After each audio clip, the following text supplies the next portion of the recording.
Two-thirds of the SEC is going to have a brand new starting quarterback this fall. Where does Joey Aguilar or even Jake Merklinger kind of rank in that mix? Not as low as you think. That and more each Friday, Locked On Vols.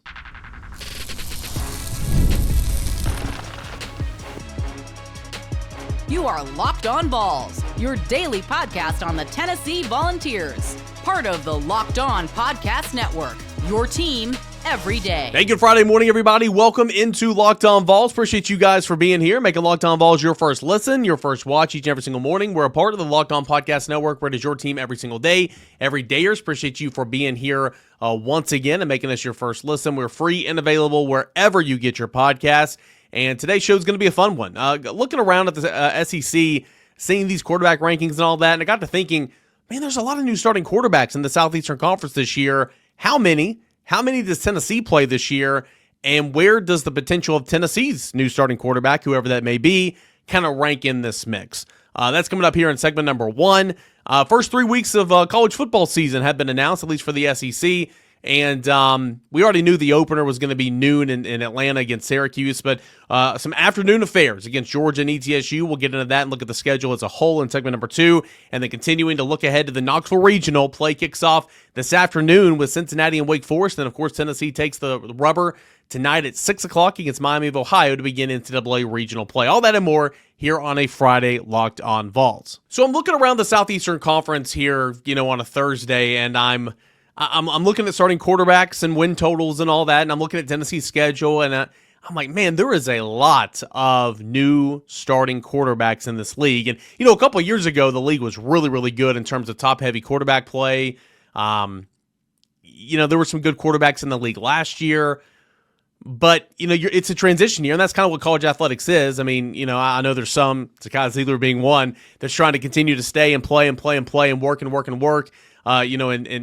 Extend this college outing, if you will. But every 4 years at minimum, you turn over. And with the transfer portal, a lot of that time it's even sooner. But college athletics is an era of transition, okay? So you're going to get new starting quarterbacks. You're going to get inexperienced quarterbacks. The only way to get experience is to play. And so, I mean, that's just kind of how it is. But, man, you look at this list here. Of course, Tennessee is going to have a new starting quarterback, whether it's Jake Merklinger, George McIntyre, or the transfer Joey Aguilar. Again, there's going to be a quarterback battle. I would kind of have Aguilar 1, Merklinger 2, McIntyre 3 if I was handicapping this just being me. But there's certainly going to be a quarterback battle, and I think Jake Merklinger is going to give Joey Aguilar all that he can handle if he is the perceived favorite, if you will. But I don't think anybody would tell you that except for me. But Tennessee's going to have a new starting quarterback. Kentucky is going to have a new starting quarterback, and their new starting quarterback is going to be Zach Calzada. That's a veteran to this league. He started, I want to say did he start at LSU, and then he was at A&M, and then he was at Auburn, and then he transferred somewhere, I don't even know, and now he's at Kentucky. My timeline I might have been adding a team that shouldn't have been in there, but I'm pretty sure Calzada played at LSU. I know he played at A&M. I know he played at Auburn. I'm pretty sure he played at LSU, went somewhere else, and now he's at Kentucky. So at least in terms of Kentucky's starting quarterback, new starting quarterback, he's experienced. I mean, he knows the league. Take that for what it's worth. How much does experience play in terms of win-losses? Well, if you're not very good, then probably not a whole lot of wins, but we'll see what happens. But Zach Calzada, an SEC veteran, is the new starting quarterback at Kentucky. Of course, their incumbents, went ahead and just, did away with football. And I get all those guys mixed up. You have Gunnar Stockton, and then you have, I'm messing up his name, the guy that was the starter last year. Nonetheless, he is not playing football anymore.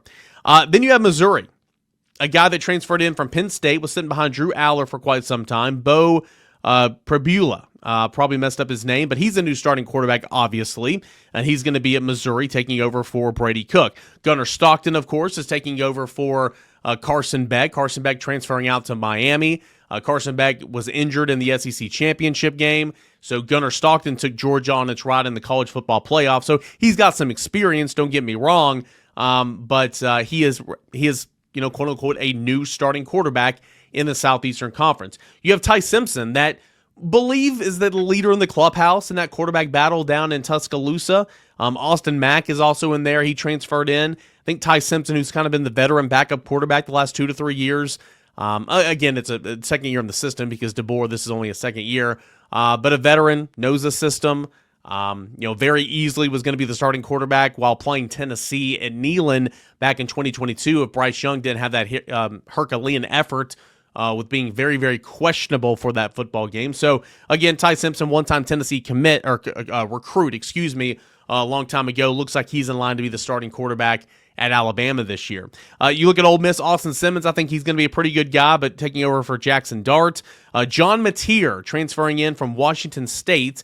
He's going to be the starting quarterback for Oklahoma, and a lot of fanfare there, a lot of hype coming in there. Of course, Jackson Arnold also had a whole lot of hype. More on Jackson Arnold here in a moment, but Jackson Arnold had a whole lot of hype as well leading into the year last year for Oklahoma. But John Mateer, pretty good ball player, transferring in from Washington State. So I'll be intrigued to see kind of what Oklahoma looks like this year. And, of course, Tennessee plays Oklahoma the 1st of November. And then, of course, you got Texas's Arch Manning, who saw some time, played a little bit for an injured Quinn Ewers, and certainly had some packages that he went in there and did some things.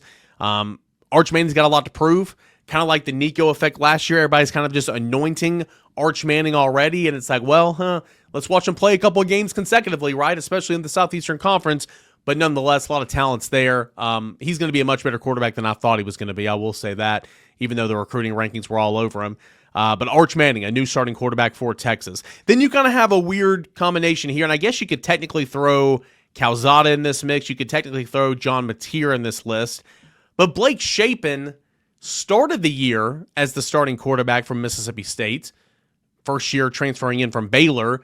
And then he got hurt. And then it was Van Buren that finished out the year as the starting quarterback for Mississippi State, the true freshman. He's the one that started a quarterback when coming to Neyland Stadium last year. He transfers out, goes to back up Gus Nussmeier at LSU, Garrett Nussmeier. And Blake Shapen's back being the starting quarterback. So technically he started the year as the starting quarterback last year for Mississippi State, but lost the year due to injury. So that's kind of an anomaly in this one. But Blake Shapen, quarterback for Mississippi State. Jackson Arnold, I mentioned him earlier. He is technically a new starting quarterback in this league for Auburn, but he did start at quarterback for at least most of the season for Oklahoma last year. Former 5-star prospect, came in with a lot of hype, obviously underperformed in that regard. But Jackson Arnold knows this league. He knows the teams in this league. He knows the level of competition, and he's now the new starting quarterback at Auburn. So that counts. And then you look at some incumbents. You look at some returning starting quarterbacks in the league. There's not too many. There's 9 technically. There is, let's do this, 1, 2, 3, 4, 5, 6, 7, 8, 9. There's technically 9 new starting quarterbacks in this league. Not even counting Blake Shapen in that mix. If you want to count him, then there's 10. And then there's 6 guys that are returning that started at quarterback for some, if not most of the season last year for their respective teams. Marcel Reed at Texas A&M, Taylon Green at Arkansas, who I think is a pretty good quarterback. Of course, had the game of his life against Tennessee, right? Dropping dimes down the sideline. That's funny how that happens whenever, you're playing Tennessee. But Taylon Green at Arkansas, you got Diego Pavia at Vanderbilt, DJ Lagway at Florida, Lenora Sellers at South Carolina, and Garrett Nussmeier at LSU. If I was ranking, I'm not doing that here, but if I were to rank the SEC starting quarterbacks, it would be the starting of that conversation would be around these 3 that I just mentioned last. And Nussmeier would be number 1 for me easily.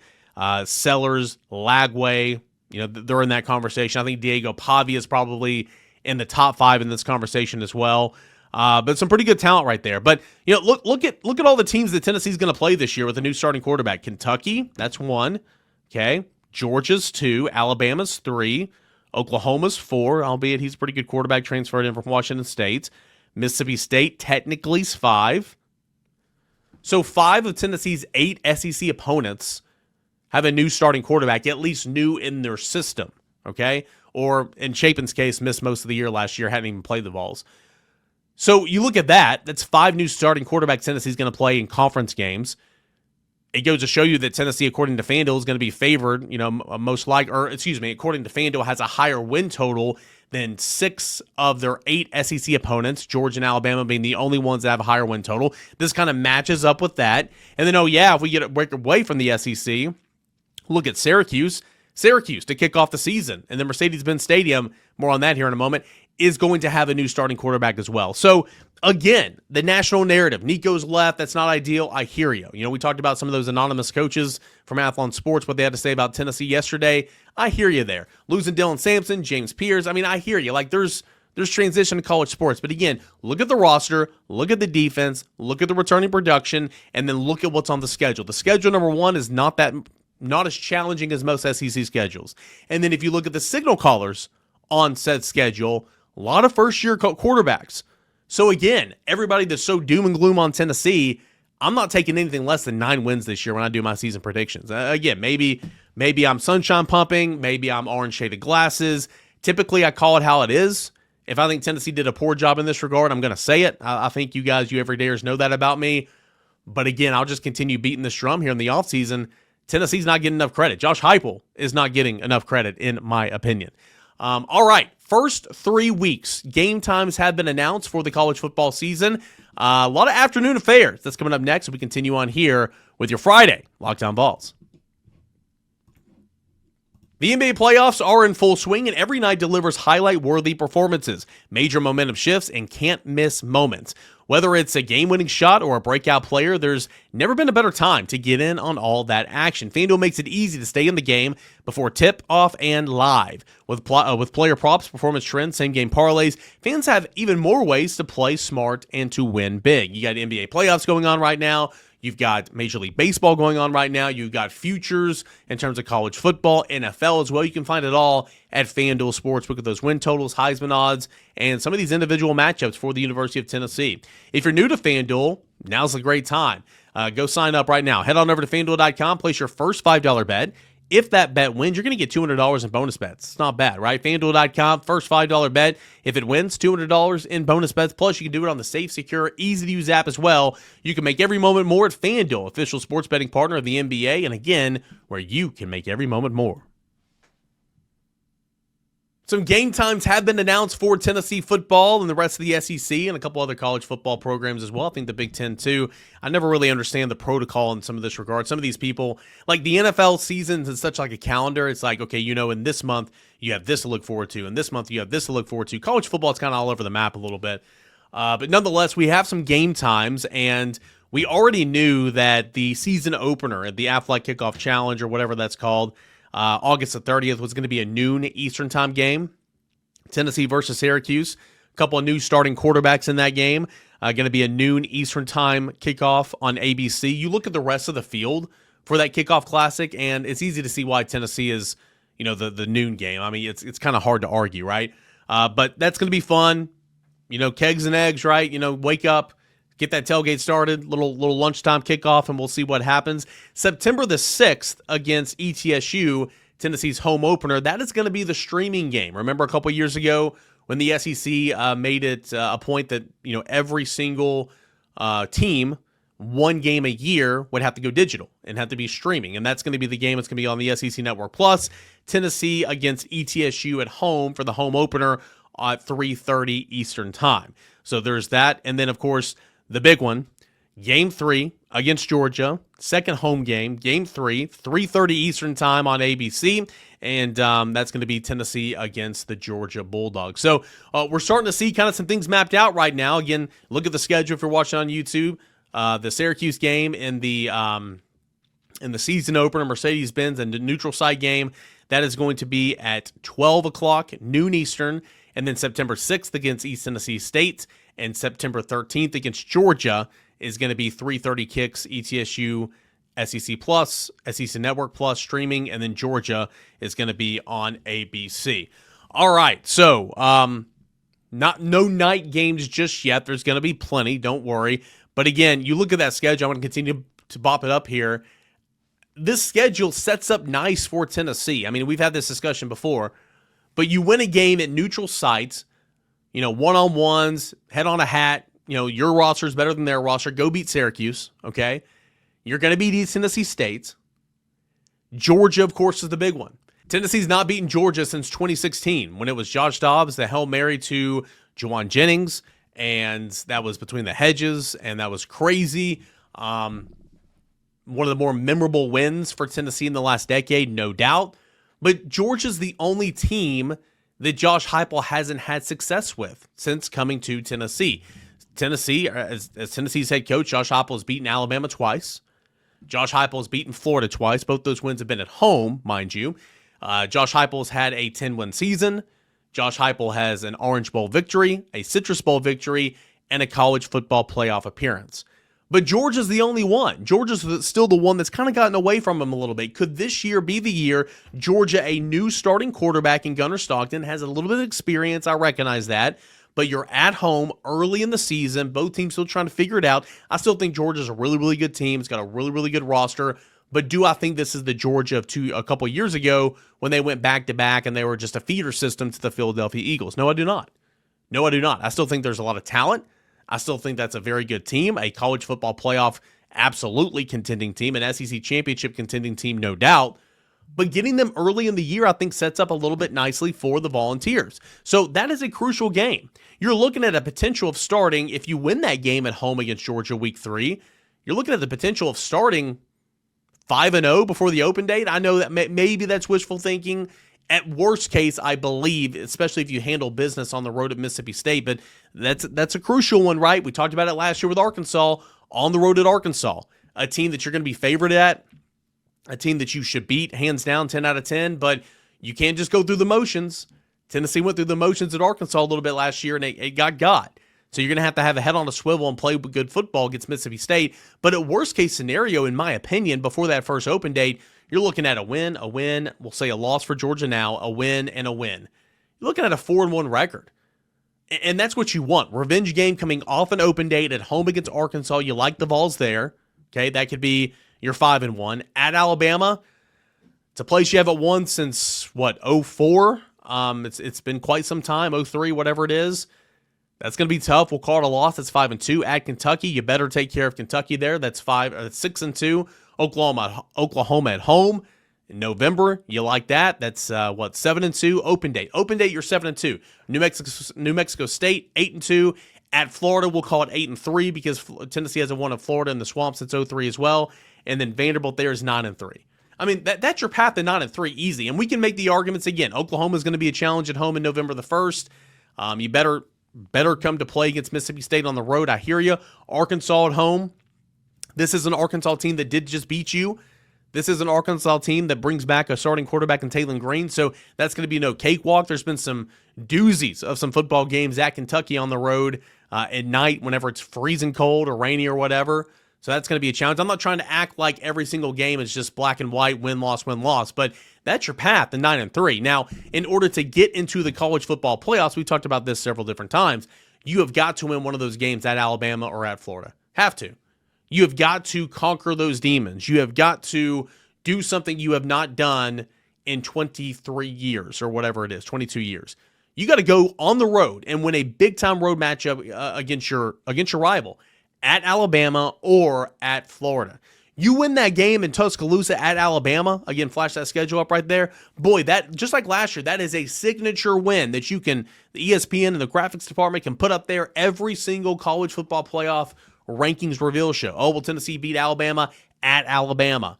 That's kind of your calling card as you work through the college football playoff rankings and you make your case. That's why I think the at Alabama game is so important. Having said that, if you win on the road at Florida at the end of the season, maybe you can jump back into that conversation. But again, I'd rather be in the conversation for a month plus than have to play catch up there at the end, because I think recency bias, though it is important, I think what the general conversation's been all season long, it's hard for committee members to move on from that because, we poke holes in everything and, we dissect everything as well. So again, I like Tennessee's schedule. I like Tennessee's roster. I like the fact that Tennessee's playing 6 new starting quarterbacks for teams on the schedule. 7 if you count Syracuse. I just think that there's a lot to gain here. I think that there's a lot to gain here this 2025 football season. But Tennessee's got to answer some questions. Got to find a quarterback. Got to be solidified at center. Lance Hurd's got to take a step at tackle. David Sanders has got to come along at right tackle. Defense has really got to carry this team. It does. Wide receivers, you got tons of questions. Defense has got to carry this team for sure, and you've got to have an adequate run game. It doesn't have to be Dylan Sampson nearly 3,000 yards as a team last year, but you've got to have an adequate to above average good run game, which, in 4 years as head coach here at Tennessee, Tennessee's rushed for over 2,500 yards. That's never been done in a 4-year stretch every single year under any coach. So I've got faith that Tennessee's going to run the football. So you got to ride that defense. You got to run the football, and then you got to let everything else play catch up. Quarterback's got to play catch up. Tackle's got to play catch up. Wide receivers got to play catch up. But I think the schedule is in your favor to be 9-3 at minimum, and in the college football playoff conversation. Lots of college football talk, but hey, NCAA regionals, they begin tonight. Postseason baseball is at Lindsey Nelson Stadium. We're going to continue that conversation. What does Tennessee need to do to make it out this weekend? That's coming up next right here on Locked On Vols.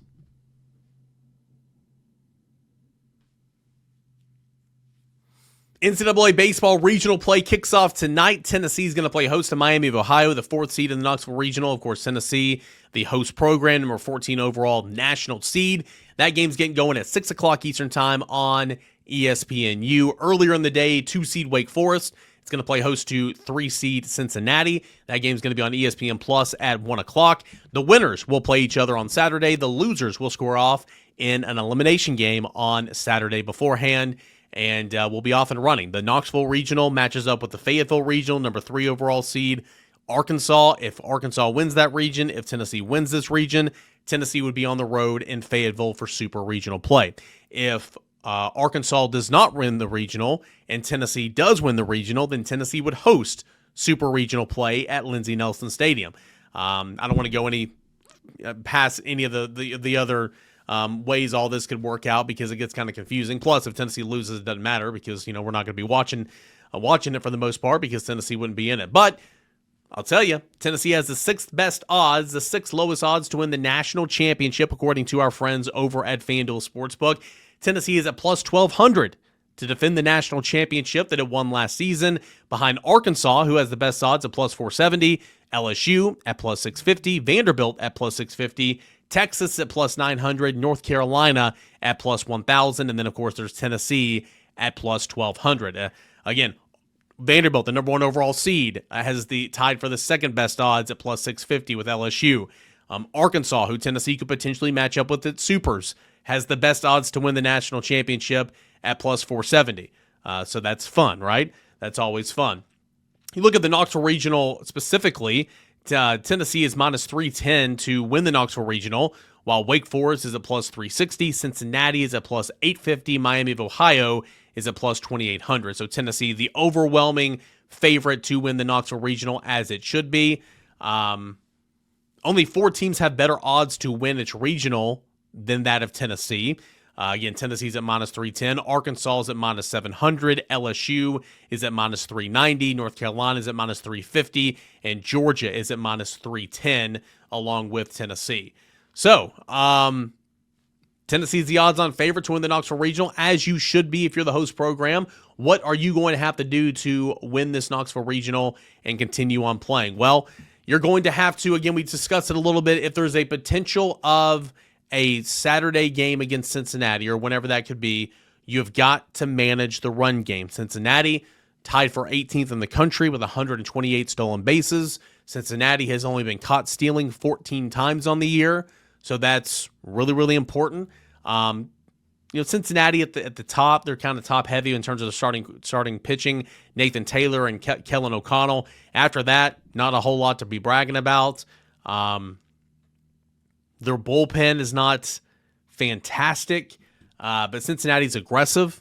They hit the ball well enough. They got a pretty good offense, and they run. Number 2, I guess, you can't overlook Miami of Ohio, and I don't think the way this year's played out, certainly I know the way that this program is managed and coached, I don't think Tennessee's overlooking anybody, okay? But Miami of Ohio is that number 4 seed. They won the MAC. They had to win to get in. They won that. They finished tied for first with Kent State in the regular season in the MAC with a 23-7 record, or in the MAC standings, I guess. But Miami's got 139th strength of schedule. They played one SEC team all year long, and that was Kentucky, falling 4-3 in a midweek contest on April the 15th. Really, really good starter that Tennessee's going to see on a Friday night, I would assume, unless Miami's just playing, trying to play to come back and win it, but I doubt that. Cooper Katsky, 11-1's the record over 15 starts this year, 2.66 ERA, 81 innings and a third, 98 whip, .98 whip, 69 strikeouts, 29 walks. He started 9 of his 15, 2 complete games and 11 outings of 5 innings or longer. That is not bad whatsoever. Opponents are hitting only 186 against him. So that's who Tennessee's going to see, a right-hander, Cooper Katsky, really, really talented player.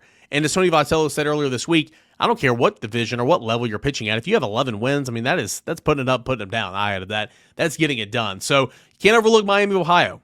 It's a team that will not beat itself. It fields the baseball pretty cleanly.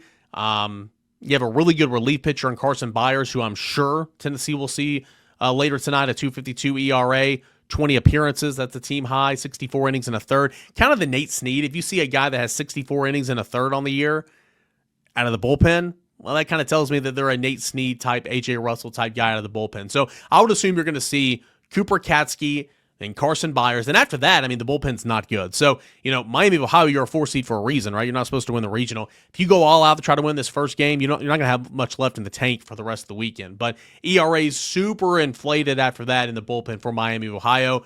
But a really, really good ace on the mound, a really good guy out of the bullpen. And, of course, a team that's hungry and a team that had to win just to get in. And then there's Wake Forest. Wake Forest is the number 2 seed in the region, 16-14 in the ACC, finishing 8th, RPI of 30. Offense is pretty good. 4th in the ACC, pretty much an average and all that. Cade Lewis, third baseman, leads the team in pretty much almost every statistical category. Not everyone, but most of them.